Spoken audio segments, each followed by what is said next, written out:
नमस्कार, क्यापिटल समाचारमा स्वागत छ। म कुलचन्द्र विष्ट। सुरुमा अहिलेसम्मका मुख्य समाचारका शीर्षकहरू।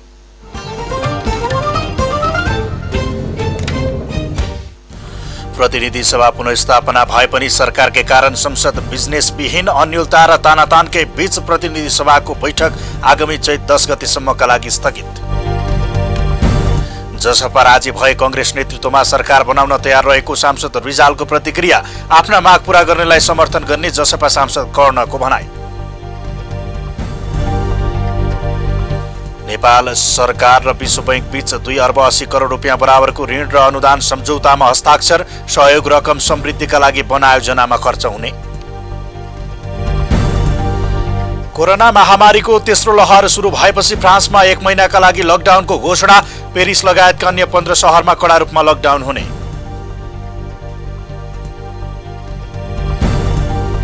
र नेपालमा पहिलो पटक आयोजना हुन लागेको फ्रेन्चाइज फुटबल प्रतियोगिता नेपाल सुपर लिगको खेलाडी लिलामी अक्सन सम्पन्न।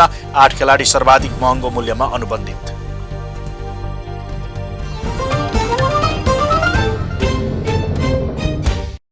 अब हर घरमा ब्रोडलिङको छिटो छरितो सुविधा। ब्रोडलिङ नेटवर्क जडान गरी पाउनुहोस् हाई स्पिड इन्टरनेट सँगै 300 बढी एचडी र एसडी च्यानलको मजा। तुरुन्तै सर्भिस, मासिक शुल्क मात्र 800 रुपैयाँ।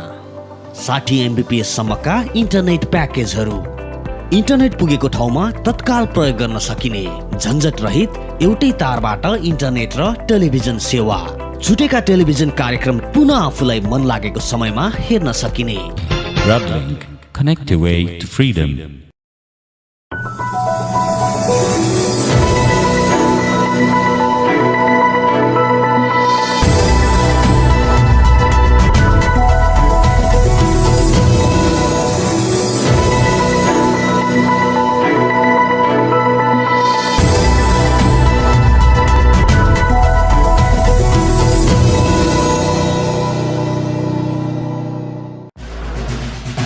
शिक्षा संसारमा शक्तिशाली हतियार मात्र होइन, मानव जीवनलाई बदल्ने बौद्धिक सम्पत्ति पनि हो।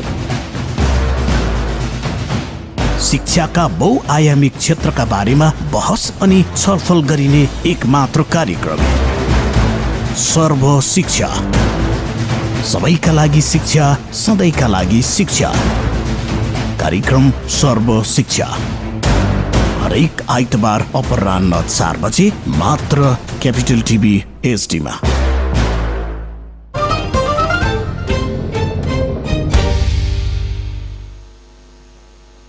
क्यापिटल समाचार अब विस्तारमा।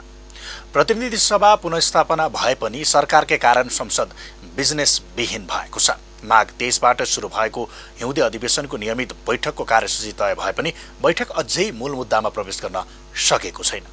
यस्तै अन्यल र तानातानकै कारण प्रतिनिधि सभाको बैठक आगामी चैत्र 10 गतेसम्मका लागि स्थगित भएको छ। एक रिपोर्ट। सरकारले बिजनेस नदिएका कारण निकममा बन्न पुगेको प्रतिनिधि सभाको बैठक आगामी चैत्र 10 गतेसम्मका लागि स्थगित भएको छ। शुक्रबार पूर्व सांसद एवं संविधान सभा सदस्य अशोक कोइरालाको निधनमा शोक प्रस्ताव पारित भए लगत्तै प्रमुख दलका दोस्रो तहका नेताले धारणा राखे। शुक्रबारको बैठकमा परराष्ट्र मन्त्री प्रदीप कुमार गेवालीले प्रतिनिधि सभा पुनर्स्थापना भएपछिका बैठकहरू अपेक्षा अनुरूप सञ्चालन हुन नसकेकोमा उल्टै गुनासो गर्नुभयो। फागुन 11 गतेको सर्वोच्च अदालतको फैसलापछि प्रतिनिधि सभा पुनर्स्थापना भएको र यसलाई पार्टी र सरकारले स्वीकार गरेको, तर बैठक सुरु भए यता राम्रो संकेत नदेखिएको उहाँले बताउनुभयो। उहाँले मुलुक विकासशील मुलुकमा अंकित हुने चरणमा पुगेको भन्दै सरकारले गरेको कामको फेहरिस्त सुनाउनु भयो। बैठकमा उहाँले राष्ट्रपति विद्यादेवी भण्डारी यही चैत्र 9 गते बंगलादेशको औपचारिक राजकीय भ्रमणमा जाने विषयमा सदनलाई जानकारी गराउनु भयो। र सर्वोच्च अदालतको फैसला अनुसार अब हामी यही सदनभित्रैबाट, यही प्रतिनिधि सभाभित्रबाट, संघीय संसदभित्रबाट राजनीतिक स्थायित्व खोज्न हामीलाई एउटा बाध्यात्मक स्थिति अथवा एक खालको निर्देशन प्राप्त भएको छ। तर सम्माननीय सभामुख महोदय, म एउटा कुरातिर ध्यान आकर्षण गर्न चाहन्छु। हामी प्रतिनिधि सभा पुनर्स्थापनापछि जुन ढङ्गले अगाडि बढ्न खोजिरहेका छौँ र सुरुका केही बैठकहरू जसरी अगाडि बढे तिनीहरूले राम्रो संकेत भने गरेनन्।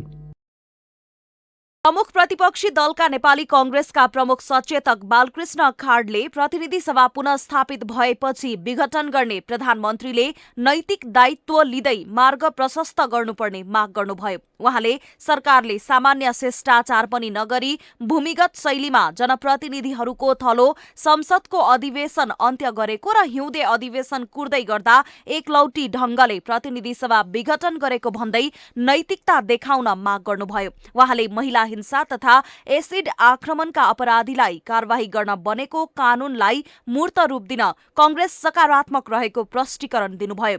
यता सरकारले भने कंग्रेस लगायतका दलको अवरोधका कारण एसिड प्रहार गर्ने विरुद्ध जारी भएको अध्यादेश संसदमा पेश गर्न नसकेको गुनासो गर्दै आएको छ र यसको उत्तरदायित्व सरकारले लिने कि नलिने, यति ठूलो असंवैधानिक कदम चालिसकेपछि सर्वोच्च अदालतले सरकारको कदमलाई, प्रधानमन्त्रीको कदमलाई असंवैधानिक भनेपछि प्रधानमन्त्रीले यसको नैतिक उत्तरदायित्व लिनुपर्छ कि पर्दैन, यसको जवाफ दिनुपर्छ कि पर्दैन, त्यसका लागि प्रधानमन्त्रीजीले मार्ग प्रशस्त गर्नुपर्छ कि पर्दैन। यतापट्टि यो सदन गम्भीर बनोस् र सम्माननीय सभामुख महोदय मार्फत म सम्माननीय प्रधानमन्त्री लगायत सरकारका सदस्यहरूको पनि ध्यान आकर्षण गर्न चाहन्छु। बैठकमा नेपाल कम्युनिस्ट पार्टी माओवादी केन्द्रकी सांसद पम्फा भूषालले संसदीय सुनवाई बिनै गरिएको संवैधानिक निकायका पदाधिकारीको नियुक्तिलाई पुनर्विचार गर्नुपर्नेतर्फ सभामुखको ध्यानाकर्षण गराउनुभयो। सरकारले संसद सञ्चालनका लागि बिजनेस नदिएको भए पनि प्रधानमन्त्री ओलीले सडकबाट संसद सञ्चालनको सम्बन्धमा सभामुखलाई गाली गर्दै हिँडेको उहाँको भनाइ छ। यस्तो निर्वाचन प्रणालीमा एउटा विशिष्ट क्षण थियो, दुईटा ठूला कम्युनिस्ट पार्टी मिलेको देशलाई समाजवादतिर लैजाने, राजनीतिक स्थिरतातिर लैजाने जनताको इच्छा र आकांक्षाको अभिव्यक्ति थियो गत निर्वाचनको परिणाम। त्यसलाई आत्मसात गर्न सक्नु भएन। जीवनमा सबभन्दा ठूलो भूल गर्नुभयो, कुनै बेला आन्दोलन गर्नुभयो, लामो समय जेल बस्नुभयो, तर घटना कस्तो हुँदो रहेछ अनि मान्छेको जीवनमा धेरै राम्रा काम गरे पनि एउटै कुकृत्यले इतिहासलाई कालो बनाइदिन्छ। जनता समाजवादी पार्टी नेपालका सांसद राजकिशोर यादवले रमेश चौधरीको रिहाईलाई सत्ताको लेनदेनको विषय नबनाउन सदनको ध्यानाकर्षण गराउनुभयो। थारूहट आन्दोलनका सबै आन्दोलनकारीलाई राजबन्दी सरहको व्यवहार हुनुपर्ने र राजनीतिक समस्याका रूपमा समस्या समाधान गरिनुपर्ने उहाँको माग छ। राष्ट्रिय जनमोर्चाकी सांसद दुर्गा पौडेलले नेकपा एमाले र माओवादी भित्रको विग्रह र फुटको कारण संसदमा अस्थिरता आएको भन्दै अस्थिरता नियन्त्रण गर्न नसके प्रतिगामी शक्तिको चलखेल हुने बताउनुभयो। पौडेलले पनि प्रधानमन्त्रीले नैतिकता देखाएर राजीनामा दिनुपर्ने माग गर्नुभयो। बैठकमा नेपाल मजदुर किसान पार्टीका सांसद प्रेम सुवालले संसद पुनर्स्थापनापछि सांसदहरूको खरिद बिक्री हुने चिन्ता बढेको बताउनुभयो। साथै सुवालले भारतसँगको खुल्ला सीमाना तत्काल व्यवस्थित गर्न माग गर्नुभयो।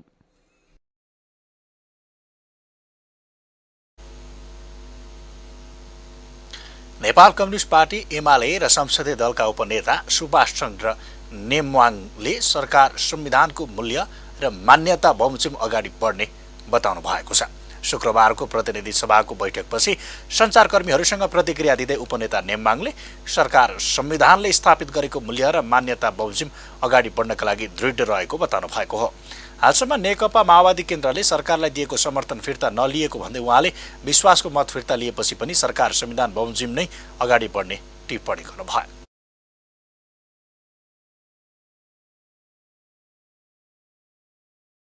आफूले सम्मानित सर्वोच्च अदालतबाट मुद्दा हार्दा हार्दै पनि 1 मिनट नपर्खिकन सर्वोच्च अदालतको निर्णयलाई म कार्यान्वयन गर्छु भनेर उहाँले भन्नुभयो र उहाँले उहाँकै सिफारिसमा अहिले संसदको अधिवेशन अगाडि बढेको अवस्था छ। नेपाली कङ्ग्रेसका सांसद मेनेन्द्र रिजालले केपी ओलीको विकल्पका लागि नेपाली कङ्ग्रेसभित्र एकमत रहेको बताउनुभयो। सत्ता समीकरणका लागि जनता समाजवादी पार्टीको भूमिका महत्त्वपूर्ण हुने भएकाले जसपा कङ्ग्रेस नेतृत्वमा सरकार बनाउन तयार भए नेपाली कङ्ग्रेस तयार रहेको प्रतिक्रिया दिनुभयो। कि संविधान मास्ने उद्योग गर्ने प्रधानमन्त्री जसलाई सर्वोच्च अदालतले रोक्यो र संसदको पुनर्स्थापना गर्यो, त्यो व्यक्तिबाट मुलुकको नेतृत्व, यो प्रतिनिधि सभाको नेतृत्व, यो संसदको नेतृत्व सम्भव छैन। उहाँले त्यो नेतृत्व गर्ने राजनीतिक आधार गुमाइसक्नु भएको छ। जनता समाजवादी पार्टी नेपालका सांसद लक्ष्मणलाल कर्णले जसपाका बन्दीहरू रिहाई, मुद्दा फिर्ता र संविधान संशोधनको माग पूरा गर्नेलाई समर्थन गर्ने बताउनु भयो। आह्वान गरेपछि हाम्रा साथीहरूलाई छानी केन्द्रीय सदस्य, जिल्ला सदस्यहरूलाई थुनामा राखेको छ, झुठा मुद्दा लगाइराखेको छ। अब हामी झन्डा हलाउने र हाम्रा साथीहरू जेलमा बस्ने त्यो पनि हुन्छ। जुन विषयको लागि जुन संविधानमा असहमति जनाए त्यो बेलादेखि हामी भन्दैछौँ संविधान संशोधन, आजसम्म भएन भने त्यो काम अगाडि बढाउनु पर्यो। हाम्रो नैतिकता त्यसमा निर्भर गर्छ, अन्य नैतिकतामा हामी बाँधिया छैनौँ। नेकपा माओवादी केन्द्रका सांसद राम कार्कीले जसपाले देशलाई प्रतिगमनतिर लान खोज्ने प्रधानमन्त्री ओलीलाई समर्थन नगर्ने विश्वास व्यक्त गर्नुभयो। अब अदालतले कानुन जहिले पनि शुष्क हुन्छ, त्यसले एउटा शुष्क निर्णय गर्यो। तर त्यो अब राजनीतिक पार्टीहरूलाई एक समय नेपालको तत्कालीन कानुनले प्रतिबन्धित पनि गरेका थियो, तर पार्टीहरू खुले भनेपछि राजनीतिको आफ्नै कोर्स हुन्छ। हुन त अब कानुन पनि राजनीतिको एउटा एक्सटेन्सन हो, तर हिजो नेकपा बन्दाको एउटा हिस्सा चाहिँ अहिले फेरि अब एमाले बनेको कारणले गर्दाखेरि पनि यो विलम्ब भएको हो, तर स्वाभाविक रूपमा यसले मान्छेलाई बेचैन बनाइराखेको छ। सांसद कार्कीले जसपाले प्रधानमन्त्री ओलीलाई समर्थन गरे जसपाको राजनीतिक भविष्य राम्रो नहुने पनि बताउनु भयो। कानुन, न्याय तथा संसदीय मामिला मन्त्री लीलानाथ श्रेष्ठले राज्यले चाहेर मात्रै जातीय छुवाछुत तथा विभेदको अन्त्य हुन नसक्ने बताउनु भएको छ। शुक्रबार प्रतिनिधि सभाको कानुन, न्याय तथा मानव अधिकार समितिको बैठकमा बोल्दै मन्त्री श्रेष्ठले जातीय छुवाछुत तथा विभेदको अन्त्यका लागि पीडकलाई दण्डित गरेर राज्यले चाहेर मात्रै अन्त्य हुन नसक्ने बताउनु भएको हो। जातीय छुवाछुत र विभेद अन्त्यका लागि सबै राजनीतिक दल, समाज, सङ्घ-संस्थाहरूको प्रयास हुनुपर्ने उहाँको भनाइ छ। देशमा कानुनको अभाव नभए पनि कानुनको कार्यान्वयन पक्ष फितलो हुनाले समस्या रहेको मन्त्री श्रेष्ठले बताउनु भयो।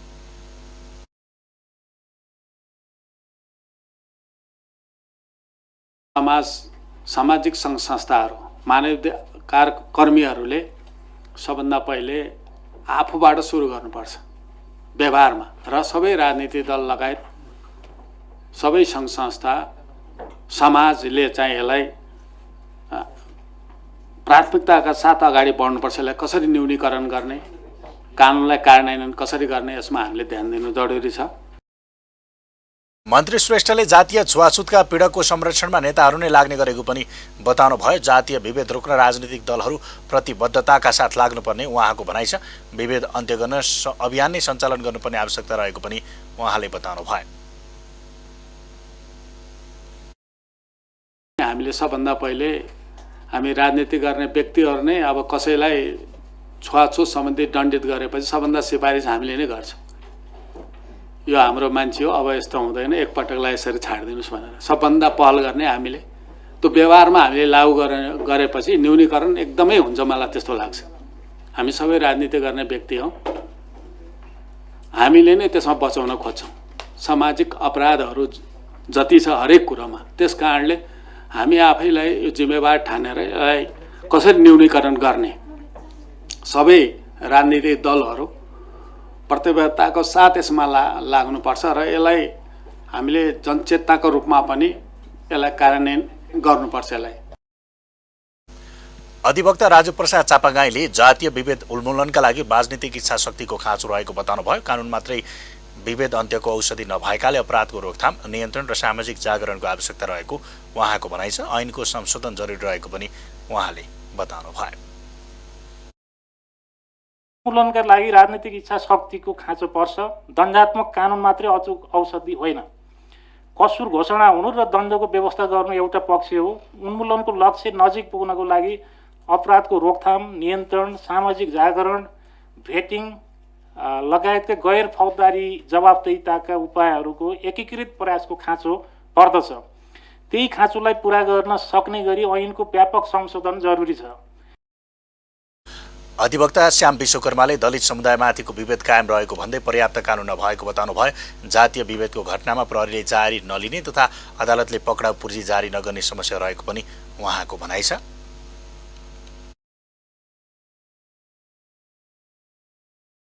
भेट्दैन पीडितलाई भेट्नुपर्ने उसले आफ्नो जिम्मेवारी नै ठान्दैन सरकारी वकिलले। अनि पीडितलाई नै नभेटिकन उसले चाहिँ कसरी अभियोजन गर्छ? खालि पुलिसले ल्याएको खालि चाहिँ डकुमेन्टको आधारमा मात्रै गर्दाखेरि त सक्सेस रेट त तपाईँको एकदम फेलर लेटर हुने नै भयो। अर्को कुरा, अदालत थुनामा राख्न सक्दैन। थुनामा राख्न त कानुन व्यवस्थाको कारणले सक्दैन, किनभने 3 वर्ष वा सोभन्दा माथि कैद सजाय भएको मुद्दामा मात्रै राख्न सक्ने भयो। धेरै धरौटी पनि माग्न सक्दैन। अधिवक्ता विश्वकर्माले जातीय भेदभाव गर्नेहरूलाई प्रभावकारी कारबाही हुन नसकेको बताउनु भयो। जातीय छुवाछुत सम्बन्धी ऐन र कानुनलाई नजरअन्दाज गरिने गरेको पनि उहाँको भनाइ छ। क्यापिटल समाचारमा पालो विश्रामको।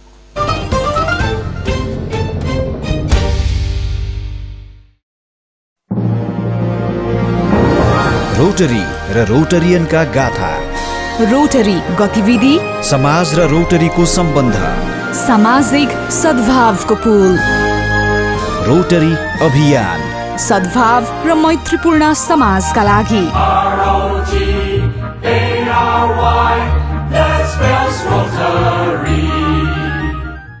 अब हर घरमा ब्रोडलिङको छिटो छरितो सुविधा। ब्रोडलिङ नेटवर्क जडान गरी पाउनुहोस् हाई स्पिड इन्टरनेटसँगै 300 बढी SD र SD च्यानलको मजा। तुरुन्तै सर्भिस, मासिक शुल्क मात्र 800 रुपैयाँ। 60 MBPS सम्मका इन्टरनेट प्याकेजहरू। इन्टरनेट पुगेको ठाउँमा तत्काल प्रयोग गर्न सकिने झन्झट रहित एउटै तारबाट इन्टरनेट र टेलिभिजन सेवा। छुटेका टेलिभिजन कार्यक्रम पुनः आफूलाई मन लागेको समयमा हेर्न सकिने। Broadlink, connect your way to freedom. मेरो चिन्ता मेरो दुःख बुझ्दैनन् कोही के गरम भन्न पनि डर लाग्छ हुन्छ धेरै शरम। के गर्छन् खै नानी बाबु बसी इन्टरनेटमा, के हेर्छन् उनीहरू सधैँ इन्टरनेटमा। सुन ए नानी बाबु, बुझ ए नानी बाबु, राम्रो कुरा हेर्नु पर्छ सधैँ इन्टरनेटमा, चाहिने कुरा खोज्नु पर्छ सधैँ इन्टरनेटमा। नचिनेको मान्छेले आफ्नै भन्ने साथीले यसो हेर भन्लान् नि उसो गर भन्लान्। लाज लाग्ने फोटो भिडियो हुन्न भन्नु पर्छ है, दुर्व्यवहार भएमा डराउनु हुन्न भन्नलाई। सुनाए नानी बाबु, बुझाए नानी बाबु, राम्रो कुरा हेर्नु पर्छ सधैँ इन्टरनेटमा, चाहिने कुरा खोज्नु पर्छ सधैँ इन्टरनेटमा। इन्टरनेट मार्फत हुने यौन दुर्व्यवहारबाट आफ्नो बालबालिकालाई सुरक्षित राखौँ।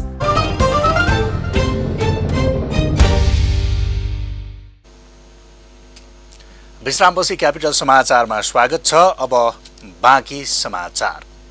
नेपाल सरकार र विश्व बैंक बीच समृद्धिका लागि वन आयोजनाका लागि 2 अर्ब 80 करोड रुपियाँ बराबरको ऋण र अनुदान सम्झौतामा हस्ताक्षर भएको छ। शुक्रबार अर्थ मन्त्रालयमा आयोजित एक कार्यक्रममा नेपाल सरकारको तर्फबाट अर्थ मन्त्रालयका सचिव शिशिर कुमार ढुङ्गाना र विश्व बैंकका तर्फबाट मालदिप्स, नेपाल र श्रीलङ्काका लागि विश्व बैंकका राष्ट्रिय निर्देशक फारिस हदाद जरबोसले सम्झौता पत्रमा हस्ताक्षर गर्नुभएको हो। सम्झौताको कुल रकम मध्ये करिब 71 करोड रुपियाँ अनुदान र करिब 2 अर्ब 10 करोड रुपियाँ सहुलियतपूर्ण ऋण रहेको जनाइएको छ। यस आयोजनाले दिगो वन व्यवस्थापनलाई बढावा दिने बताइएको छ। सम्झौता पत्रमा हस्ताक्षर गर्दै अर्थ मन्त्रालयका सचिव शिशिर कुमार ढुङ्गानाले वन जङ्गल सङ्कटको समयमा स्थानीय समूहहरूका लागि परम्परागत सुरक्षाको जाल रहेको बताउनुभयो। आयोजनाले नेपालको वनमा आधारित क्षेत्रलाई रोजगारीमा लगानी गर्न र काठको आयातमा निर्भरता कम गर्न सहयोग पुर्याउने उहाँको भनाइ छ।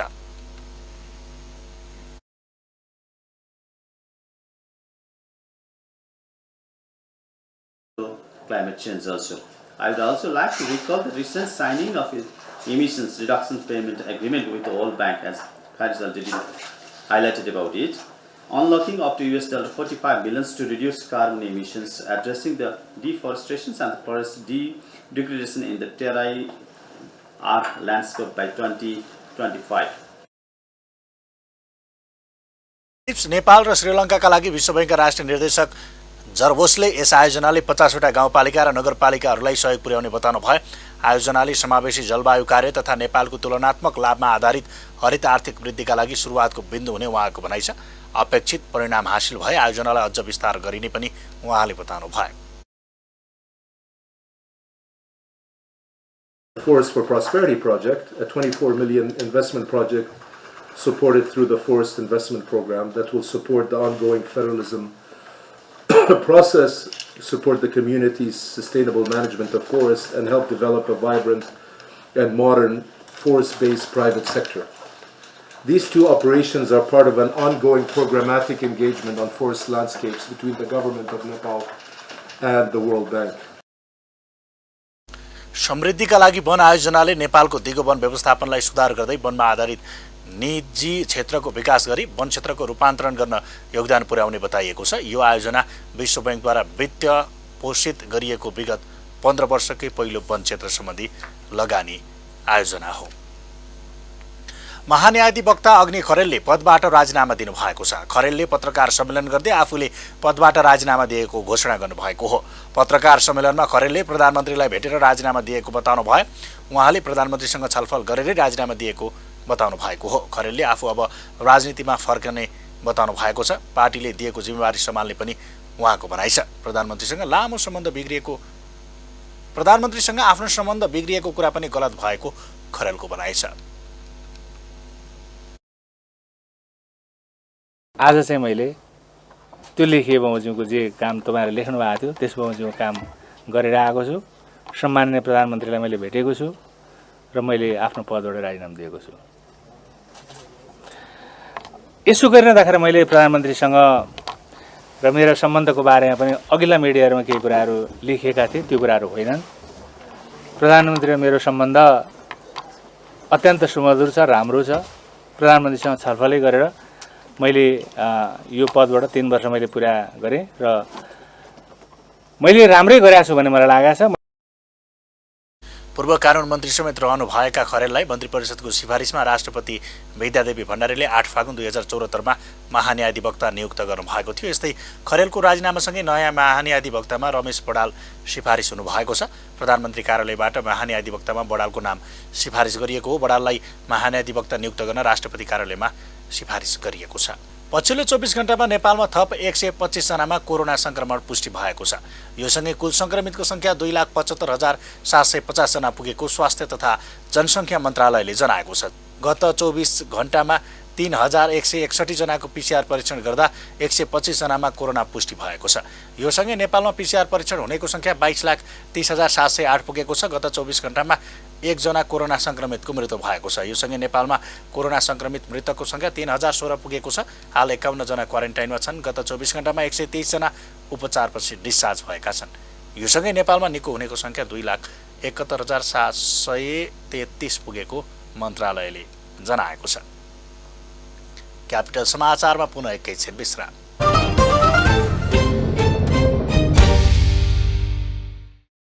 ज्योतिषशास्त्र मानव कल्याणको एक अनुपम विद्या। अब घरमै बसी बसी प्रत्यक्ष संवाद गर्नुहोस् र परामर्श लिनुहोस्।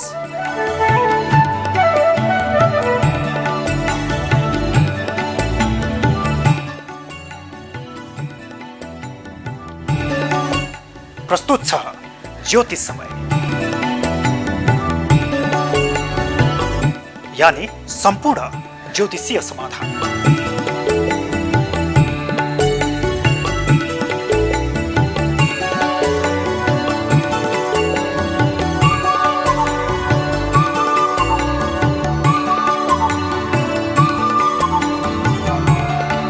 हरेक दिन बिहान 9 बजेदेखि 10 बजेसम्म ज्योतिष समय। प्रत्यक्ष सम्पर्कका लागि 01 52 44 346 01 52 44 346 ज्योतिष समय। अब हर घरमा ब्रोडलिङको छिटो छरितो सुविधा। ब्रोडलिङ नेटवर्क जडान गरी पाउनुहोस् हाई स्पिड इन्टरनेटसँगै 300 बढी SD र SD च्यानलको मजा। तुरुन्तै सर्भिस, मासिक शुल्क मात्र 800 रुपैयाँ। 60 MBPS सम्मका इन्टरनेट प्याकेजहरू। इन्टरनेट पुगेको ठाउँमा तत्काल प्रयोग गर्न सकिने झन्झट रहित एउटै तारबाट इन्टरनेट र टेलिभिजन सेवा।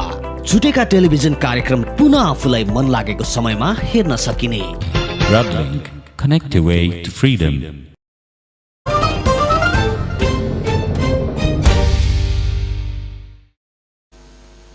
विश्रामपछि क्यापिटल समाचारमा पुनः स्वागत छ। अब पालो आर्थिक समाचारको।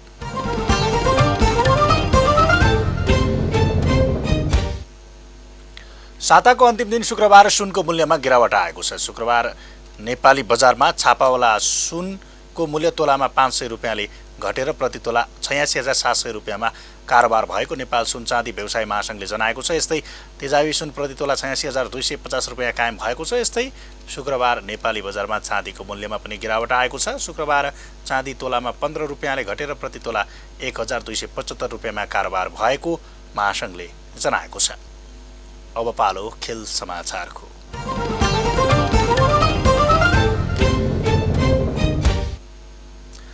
नेपालमा पहिलो पटक आयोजना हुन लागेको फ्रेन्चाइज फुटबल प्रतियोगिता नेपाल सुपर लिगको खेलाडी लिलामी अक्सन सम्पन्न भएको छ। अक्सनमा 8 खेलाडी सर्वाधिक महँगो मूल्यमा अनुबन्धित भएका छन्। आयोजक नेपाल स्पोर्ट्स म्यानेजमेन्टले शुक्रबार काठमाडौँमा आयोजना गरेको अक्सनबाट सुजल श्रेष्ठसहित 8 खेलाडी सर्वाधिक महँगो मूल्यमा अनुबन्धित भएका हुन्। ए श्रेणीमा रहेका उनीहरू अधिकतम मूल्य 2 लाखमा अनुबन्धित भएका हुन्। सर्वाधिक महँगो मूल्यमा अनुबन्धित हुने खेलाडीमा सुजल श्रेष्ठ, दीप कार्की, दिनेश राजवंशी, विकास खवास, एरिक बिष्ट, तेज तामाङ, सुनिल बल र विशाल सुनवार रहेका छन्। मिडफिल्डर सुजल र गोलकिपर दीप पोखरा थर्ड्समा अनुबन्धित भए। डिफेन्डर विकास खवास र गोलकिपर विशाल FC चितवनमा अनुबन्ध हुँदा तेज काठमाडौँ रेजर्समा अनुबन्धित भएका हुन्। यस्तै डिफेन्डर दिनेश धनगढी FC र मिडफिल्डर एरिक बिष्ट ललितपुर सिटीमा अनुबन्धित भए। अक्सनमा कुल 149 जना खेलाडीलाई समावेश गरिएको थियो, जसमा ए श्रेणीमा 28, बी श्रेणीमा 63 र सी श्रेणीमा 58 खेलाडी रहेका थिए। पहिलो संस्करणको लिगमा 7 फ्रेन्चाइज टिमको सहभागिता रहेको छ। लिगमा Biratnagar city football club, Kathmandu Rayzrs football club, Lalitpur city football club, FC Chitwan Dhangadhi FC, Pokhara Thunders र बुटबल लुम्बिनी FC रहेका छन्। त्रिपुरेश्वर स्थित दशरथ रङ्गशालामा आयोजना हुने लिग वैशाख 11 गतेदेखि 25 गतेसम्म सञ्चालन हुनेछ। अखिल नेपाल फुटबल सङ्घ एन्फाको प्राविधिक सहयोगमा हुने लिग राउन्ड रोबिनको आधारमा हुनेछ। लिगमा कुल 19 खेल हुनेछन्। यो सँगै हामी क्यापिटल समाचारको अन्त्यमा छौँ। अन्त्यमा मुख्य समाचारका शीर्षकहरू फेरि एकपटक।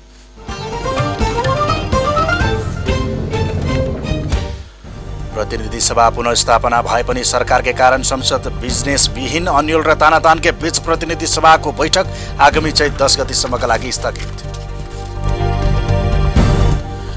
जसपा राजी भए कांग्रेस नेतृत्वमा सरकार बनाउन तयार रहेको सांसद रिजालको प्रतिक्रिया। आफ्ना माग पूरा गर्नेलाई समर्थन गर्ने जसपा सांसद कर्णको भनाइ। नेपाल सरकार र विश्व बैंक बीच 2 अर्ब 80 करोड रुपियाँ बराबरको ऋण र अनुदान सम्झौतामा हस्ताक्षर। सहयोग रकम समृद्धिका लागि वन आयोजनामा खर्च हुने। कोरोना महामारीको तेस्रो लहर सुरु भएपछि फ्रान्समा 1 महिनाका लागि लकडाउनको घोषणा। पेरिस लगायतका अन्य 15 शहरमा कडा रूपमा लकडाउन हुने। र नेपालमा पहिलो पटक आयोजना हुन लागेको फ्रेन्चाइज फुटबल प्रतियोगिता नेपाल सुपर लिगको खेलाडी लिलामी अक्सन सम्पन्न। 8 खेलाडी सर्वाधिक महँगो मूल्यमा अनुबन्धित।